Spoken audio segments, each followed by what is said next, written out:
What's going on, everybody? Welcome to another episode of the Fortis After Hours podcast. I'm your co-host, Nate, joined by my wife, Liz. Hey. And here we have another awesome episode planned for you guys. Thank you all for tuning in on YouTube if you're watching, if you're listening on Apple Podcasts, Spotify, wherever you're tuning in. We appreciate you guys, and we're back with another awesome episode. And today we're going to be talking about kind of when life throws lemons at you, how do you make lemonade out of them, for lack of a better term? Because we all are living this life together as one human race, and sometimes things happen, and it gets a little, can be a little unexpected, a little turbulent at times, and it can be tough to stay on track towards your goals, whether you got, strength goals, your powerlifting, or whether you're trying to lose weight or gain weight, whatever fitness goals you have. It can be tough to stay on track with those when life throws things your way that are unexpected. So we're going to talk a little bit about that. Especially if you're a perfectionist. Yes. Is that you? I wonder who that might be. Interesting. Because I'm also sort of that, so that's a great combination. But yeah, so we're going to be talking about that today and letting you guys know kind of like some of our own personal examples and how we're able to work through that to still drive the needle forward and still progress, even when things, English. even when things go, not as they maybe should or as you were expecting them to go. Yes. So I think the first thing is there's certain things in life that are kind of expected, or that things are going to be what they're going to be. Like the sun coming up every day is a great example of that. Water being good for you to drink is another great example of that. There's a few constants in life, but there's a lot of variables and unknowns that can happen. Yeah, and I feel like with some stuff too, while there are still obviously there's a lot of variables and unknown things, but I feel like some of the stuff though, you still you can almost predict the unknown is coming. If that makes sense. Yes. If work, you have a big project due at the end of the month. You kind of know it's coming and know life might get a little crazier leading up to that. And obviously, and you just kind of almost are anticipating a little bit of the crazy leading up to that. I mean, that's just one example. Or you're going on a vacation, or you have family coming into town. So some things, while they might be variables and unknown exactly, some stuff you can kind of prep and prepare yourself for, but then some stuff just happens. And sometimes life is life. And it's oh, hello. Everyone, I think it's important to note that everyone has stuff that just happens. Yes. Everyone's stuff is not the same, but everyone does have that. That's why I said earlier, we're all living this human life, together. And that's, some big brain thinking. However, we are, everyone has things that they go through, and no one in the history of humanity ever has lived a life where every single day is the same. Nothing happens ever. That's just not. No. There's variables. And everyone goes through different things, and everyone responds differently to different things too. So just because something is happening to someone that if the same thing happened to you, you might respond totally differently. So it's also, in that sense, how people react to it is going to look a little different. Yeah. Which that's fine. And is my point, though. Yeah, that's fine. And I feel we need to make sure we're accepting and understanding of the fact that different people will respond differently to different things. And so today we're going to talk about something that's been going on in our life. Basically, this is brought to you by real life circumstances. By some real life circumstances, and tell you guys a little bit about the strategies that we've used to keep moving forward. Tell you guys what we've had to do when maybe we weren't able to hit the certain goals we were trying to hit one given day, and hopefully you can take some of this and apply it maybe to your life, so that way when you do have things that pop up that are unexpected, your training and your fitness goals can still keep moving forward. Because I do find that often, after being in the industry for 12 years now, there's oftentimes people, I'm going, and then something happens, and it's can't do it anymore. And like you said, everyone handles things differently, and I'm not saying it's not okay to take a break. Sometimes I say you need sometimes to take that's a break. what you have to do if that's what you have to do, or training or your nutrition or whatever might look a little different for a week or a month or whatever. Yeah. But sometimes that's just That's life. fine, yeah. But also, if you have bigger goals or a bigger, if it's more of just kind of built into your life,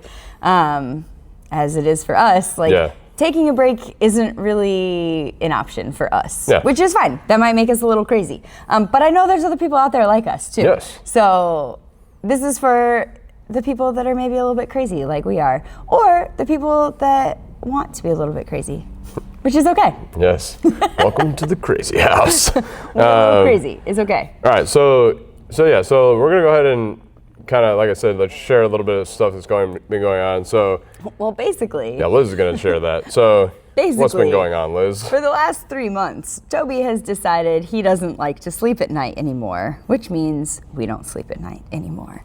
But really, basically, he has been officially, I guess, technically diagnosed with canine cognitive CCD. Canine decline. No, canine cognitive decline. There we go. Got the C's in the right order. Okay. Basically, it's like dementia for dogs, which is apparently a thing. And then also, his is like, I guess, a little different, or like a version of it, that it's basically, if you know any adults, like humans that have gone through this, it's called sundowners. Basically at night, you just kind of like lose their mind. And I mean that in the nicest way. But they, like, specifically for Toby, like, he feels like he needs to escape. He tries to leave the house all the time, which is apparently what, like, humans do as well, if they have sundowners. He wanders around a lot at night, but like, if you know Toby, he doesn't like to be alone, so he likes to include us in his wandering by barking at us, crying at us, getting up on the bed, off the bed, on the bed, off the bed. Yeah. Like, it's just constant. And some nights are better than others. We're doing pretty much anything and everything we can to try and help him. And we've been to the vet multiple times. We're doing all the things. Yeah. And he's on a medication that I do think is helping. It is, 100%. They said it takes like 2 to 4 weeks to like start working, and then 6 to 8 weeks or more for like full results. And it's been about 4 weeks now. It's been about a full month, actually. So maybe just over 4 weeks. So I do think it's helping, but it's still a surprise. It's still an aspect of our life. If we're going to get to sleep. So there have been countless nights over the last few months. I like to track my sleep. Nate doesn't, probably for this good reason, but there have been countless nights over the last few months that we have gotten less than 4 hours of sleep. And or we sleep for like an hour, wake up 2 hours. That's where I was going. And some of those 4 hours, or even if it is like 5, 6, 7 hours, it's very like, very broken apart sleep. So it's maybe an hour here, 30 minutes here, another hour there. Yeah. So even though it might be 5 or 6 hours, it doesn't feel like it. Yeah, I agree. And I tell people I took some naps those days, because that's like, and when he's awake, it's not like it's just awake for like 5 minutes and go right back to sleep. We're awake for like 30, 45 minutes, maybe an hour or two at a time. Yeah. And so it's just definitely, it's been an adjustment for us. Yeah. It has mentally and physically probably impacted both of us over the last few months. I feel like at first, like at first it was weird. Like, we didn't know what was happening. And then, I'm not gonna lie, like, it's kind of annoying to not be able to sleep. I really like sleep. But then once you kind of know what's going on, then you just feel bad, because it's so sad that he's old and doesn't, like, he's like losing his little brain. Yeah. So it is really sad also. So, like, at first I feel like I wasn't really, like, as impacted day to day.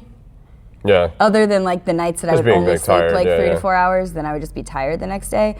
But it adds up over, like, 3 months. It does add up. And, like, it's very interesting for me, because, so, when I first started off being a personal trainer, I was working, like, 3 different jobs. I slept for 4 hours or so.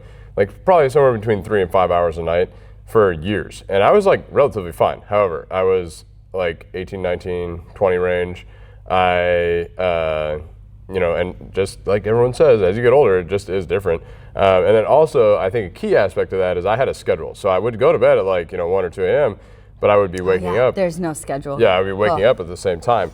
And I am a big believer. I always tell people this, if you can only afford, because of time and whatever commitments you have in your life, 4 hours of sleep, 5 hours of sleep, 6 hours of sleep, like, below 8, then, really you should always do this, but especially if you're like, running lean on sleep, really try and make it so that it's a schedule. I am a big believer that going to sleep, let's say you can only do 4 hours a night. I'm a big believer that going to sleep at 12 midnight and waking up at 4 a.m.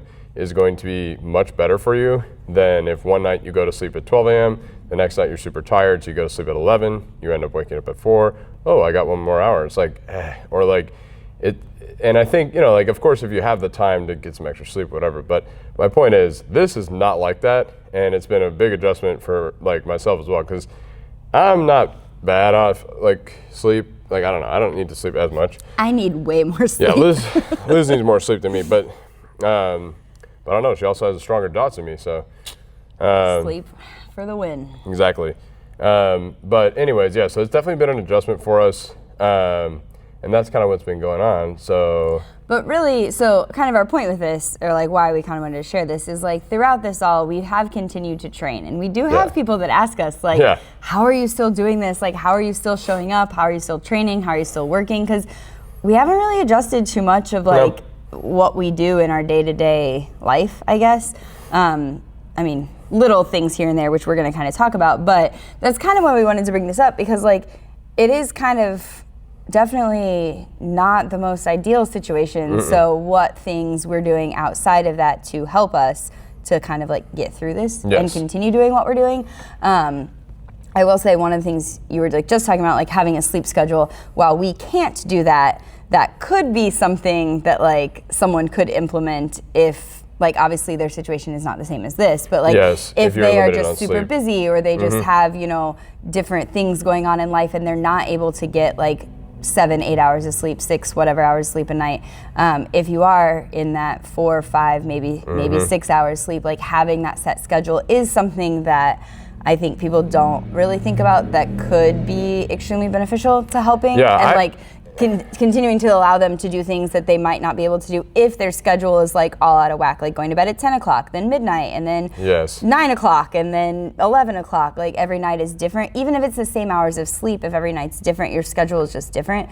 So that would be one thing. While we are not doing that, that would be something that could be applied to a great point, situation. Because I wasn't really going to talk about that, but that is a really good point, because some people don't do that. And I think, and even if you're not going through like a stressful situation, having a set bedtime relatively and having a set time you wake up is going to, like, that is objective fact. It will help you sleep better. I think specifically what time you go to bed. Yes. Your sleep, like having a schedule for your body will help you get more out of sleep, basically. It's going to help your body recover faster. You're going to feel more rested. It's just all around going to be better. So yeah, if you're not already doing that, definitely do that. I just want to throw that, because that's not going to be something that like we are doing, because we literally can't do that right now. Like we were doing that. We try to do it, but it's just like, honestly, it's better now. Like we've both kind of like, not given up, but just kind of been like more like, at this time, it's like when we go to bed is when we go to bed, and then we have to wake up and go to work. It's actually ironically less stressful, which we'll kind of talk on this, I'm talking right now, but like that's one of the things is you're gonna have to probably change your expectations. So like, we had a pretty, before this happened, we had a pretty, I'm not gonna say strict, but like pretty the same it was like a routine. We had a pretty set routine of what we do, and as this continued on and got a little bit like worse or whatever, more repetitive, we learned we could not have that routine anymore, and there was no point in trying. And there's just, because what would happen is we would both get pretty frustrated and like stressed about the fact that maybe we're not getting to bed at this time, or we wake up, or a lot of times like we'll go to sleep and then Toby will wake us up in a few hours type thing. So that's one thing we've had to do, is kind of change our expectations for this period of Toby's life, where hopefully like we can get some good sleep. If we can't, we can't. If we can, we can, and we just kind of sleep whenever. So that's one thing, is kind of changing our expectations. The other thing that I think has been very powerful is that we already had a really set kind of schedule and things in place, like systems in place in our life outside of the gym to make sure we're getting our food, make sure we're getting our water, make sure we're keeping the outside stress of life, like the other things going on, as low as possible. That's something that you can do whether you're in this situation or not. And there's never too late to start. You know, if you're like, oh man, I'm going through something right now, but I don't have something established, that's okay. Start now. Like, create a routine. Put systems in your life, like meal prepping, like, you know, maybe setting your stuff up before you go to bed, like stuff like this. Set this stuff up so you set yourself up for success. The less thinking you can do on like your day-to-day normal stuff, then the more energy and thinking you'll have for your job, for your workouts, for your family, all these other things. Yeah. If you're sitting there thinking about, like, you wake up and you're so tired, you're like, red shirt, gray shirt. No, that's red, what I was just gonna say. Like, every morning, like, especially on the nights that it's like less than 4 hours of sleep, like, because I do the exact same thing every morning, I can literally just go on autopilot. So even on those days where I'm like not even awake, but I'm awake because I have to be awake, like, everything is exactly the same. Like, I do things in the same order that I do them. I eat the same thing. I cook the same way. I make the same things. So it's having that system, which, I mean, again, I told you, we're a little crazy. But like, but anyone can make that system in place, type of some system. type of like, thing. Yeah. Maybe it's not the same food every day, but like, have like literally your routine of like, you get up, you do this, then you do this, then you do this. And then it just kind of allows you to get through that part of your morning that's going to be the worst part of the day because you're like not awake and don't want to be awake, but have to be awake. Yeah. I mean, obviously, like, different things too, but like, whatever the worst part of, like, whatever's really hard for you, like having something that you just do, then you don't have to think about it, and then it's just done, and then all of a sudden, oh, well, now I'm going to work, like, here we are. So again, it doesn't have to be exactly that, but having that, like, that's literally, I think that's the only way I actually like make it to work on those days. Otherwise, I don't think I would end up being here, or I'd be like really late because I would just like stand there and stare at things. That happened one morning. I can't remember. Something was wrong with my routine. Something was wrong with my routine. We didn't have something, I don't remember, but I just remember like standing in the kitchen and just like staring at like nothing because I couldn't figure out like what I needed to do because something was off. I don't remember what was off. It was... a couple times I've done like weird things, like I started the espresso machine without a cup underneath, like things like this. So having some sort of system is going to be your number one thing to help you get through some, you know, emotionally, mentally, physically stressful, unexpected period of your life. Because those things are going to happen, you guys. And like, you know, you are in charge of how you respond to that. I think that's another thing is like people give the thing that's happening far too much power, where it's like, well, Toby's doing this, so like, and the thing is, it's like, it's not fun. Exactly. I'm not like, trust me, I am not like, yes, this is great. It's actually really terrible. It's kind of annoying. And it's also sad because it means he's getting old. So then it's also like that mental stress is also there. Exactly, because that's in our brain. Yeah, so it is really sad. But then also part of it is just like, nope, like this is what we're still doing. Like we still own a gym, we still run a gym, we still train, we signed up for nationals, that's in May. Like life is still happening. And so you just gotta find a way to make it work. I think on the training aspect, you know, since this is a fitness podcast, something that's super important, or gonna be super important when you guys go through, you know, aspects of your life like this, or times in your life that are maybe a little bit unexpected, a little bit hard, is to really like, I'm not gonna go full yoga mode, but like get kind of like grounded with like what you're doing. Like kind of focus on the one thing that you're doing, and that would be lifting weights, or, you know, your cardio, or whatever you're doing for the day. You're working out at the gym. You know, when I very first worked at Orange Theory, one of the coaches there had a thing where they were always talking about like, leave everything at the door. And I really like that. Like, you know, that's not original, like everyone says that, but it is really true. When you step into the gym, just try and like, whether it's a half hour, whether it's 2 hours, whether it's 3 hours, whatever, when you step into the gym, whatever gym you go to, whether it's ours or somewhere else, just try and take a deep breath and just let everything go and just focus on what you're doing. Whether it's, you know, cardio, bicep curls, deadlifts, whatever.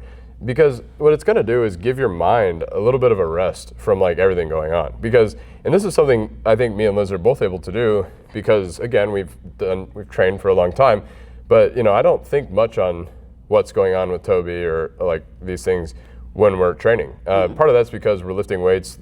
I need full focus so I don't die. And then part of it is also just because, like, mentally, when I start training, I'm training, and of course we still own the gym, run the gym, so sometimes it gets interrupted, whatever. But like, I am, as best I can, focusing on what I am doing. And I think that's a big thing. When you train, protect that time, I guess is my point. Set that time aside, and whether it might need to adjust, you might have, if someone's sick or, you don't have the time that you usually have, that's fine. Like, let's say you're used to training 3 hours, you can only do 30 minutes. Okay, those 30 minutes are gonna be some awesome 30 minutes training in the gym. That's how I look at that. And I think too with that is like finding things, which again, this is different for everyone, but finding a way to, lock in, as the kids say, to lock in. Gotta lock in. Like, I can find, I'll find myself sometimes, which I mean, you'll even tell me sometimes to go do this, but like, if I'm like warming up and just kind of like seemingly in outer space, just like going through the motions. I'm like, hey. He like will yell at me, he's like, hey, go get your headphones. Because as soon as I can like put those on and then like, I have like songs that I know that I listen to when I lift, then like I'll start listening to those and then they just kind of like put you into that like proper headspace that you need to be in. Now that might not work for everyone. Or you might need certain songs. Like, I listen to the same song over and over and over and over. Which specifically on some days, because that, for whatever reason, that song is what like allows me to like be locked in. To be locked in, to be in the moment, to like to be able to execute. And that's also something like I kind of just remind myself or tell myself like while I'm doing it, like, I know how to lift, I know what I'm doing, I just need to execute what I'm supposed to be doing. And I think that like that's honestly like the hardest part for like a lot of people is like actually executing it and like focusing on what you're doing and doing what you're supposed to be doing, even when life is like. And so the last thing that I want to talk about is like what happens when you're trying to execute and it doesn't go as planned, because that's another aspect that will happen. It's not a matter of if, it's a matter of it usually will happen. When you have unexpected stuff. Sometimes you have a little mental breakdown. You might have a little mental breakdown. And happens. And you might not be as strong as, if you're powerlifting or, whatever fitness endeavor you're doing, you might not be as strong or as powerful as you maybe think you should be, or like, oh, I should be able to do this. And that happens. That's the reality of it.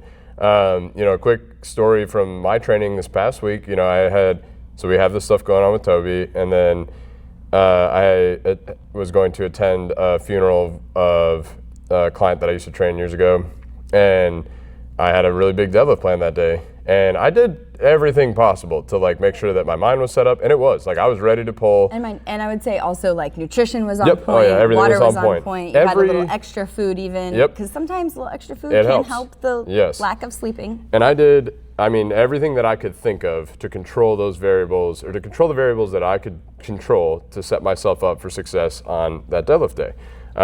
So I go to the funeral, and then got to work out after. I started working out, warming up. Honestly, it felt great, like, to be honest. But it was lighter weights, so it was no big deal. As I warmed up, like, felt okay, but not like super poppy. So I was like, I think good to go. Because again, my mind was ready, and that's been for me a big thing, is making sure my mind is focused on what I'm doing right in this second. Anyways, took what was going to be like my last warm up and started pulling. I was like, whoo, like this is feeling way heavier than usual. And I was like, finished that rep, and I was like, okay, that's good for today. And I say this because this is an example of like, I had a few different options that I could have done there. One, I could have been real mad at myself. I didn't do that. Two, I could have gone up. This is a more likely situation, where in the past I would have been like, well, I can't hit the top, but I could do like a little below, which I believe I could have. But I also am pretty sure that would have come with some sort of cost, whether it was a small tweak, a big tweak, things like this. And, I just didn't feel right about that top. So I decided, nope, not doing it today. And, did it like kill me a little bit inside? Yeah. Like I was like, like I was really, cause I was ready to pull that 705, but my body was not that day. And so I decided to not, and that was definitely the right decision. I pushed it on the volume, because that's sometimes what I like to do. And sometimes you'll notice that you might be fine on your volume sets or your lighter weights. It's just the top end is just not there. Missing. Yeah, it's not there. And It's taking a nap. you know, I am a powerlifter, so at the end of the day, training really is what it is to get me on the platform. Like, I just need to be ready to perform on the platform, and that's not till May 17th, so I got plenty of time. So, you know, I just finished my workout. I didn't like go, oh my God. I just, you know, finished my workout to the best of my abilities, hit some good volume, and we're recording this on Saturday of the same week, and I feel really good, which is awesome because I did not feel really good that day. Yeah. And it's just a great example of, you know, I think, and it's something that I've learned and I'm continuing to learn and get better, but definitely a few years ago, I would have gone the other direction and probably hurt myself some shape or form. I don't know, like a big one, but you know, and it's just a good reminder that sometimes even when you do all this stuff that we said, it's just, some days it's just not there, and you have to just kind of be okay with that. Exactly. Whether it's by strength or whether it's you can't push as hard on your cardio or you can't run as fast as you wanted to run your last 5K or your pace, your heart rate, whatever. Something is different, and and that's okay. Sometimes you just have to, you know, showing up, doing the work, doing the best that you can in that moment for that day is still going to help get you closer to where you were at versus just being like, nah, I'm not doing anything. Exactly. And I think to kind of close it up, you guys, I think the people that are going to make progress and continue to make progress for years and years are going to be the people that when there's different variables and unexpected things that happen, they adapt and change and do the best that they can do on that day for those variables. Because like Liz said, doing something is always going to be better than doing nothing, and it will drive the needle forward in your progress. Sometimes it might not seem like it. Like in the day itself, you're like, am I making progress? But trust us, you are making progress towards your goal. And yeah, hopefully you can take that and kind of apply it into your own life. Yeah. All right, that does it. Another episode of the Fortis After Hours podcast complete. Hopefully you guys enjoyed it. If you did, don't forget to like, comment, and subscribe on YouTube if you're on YouTube, or follow us on Spotify, Apple Podcasts, and we will see you guys for the next one, which we're going to do next week. Okay. We'll see you then. All right. Peace. Bye.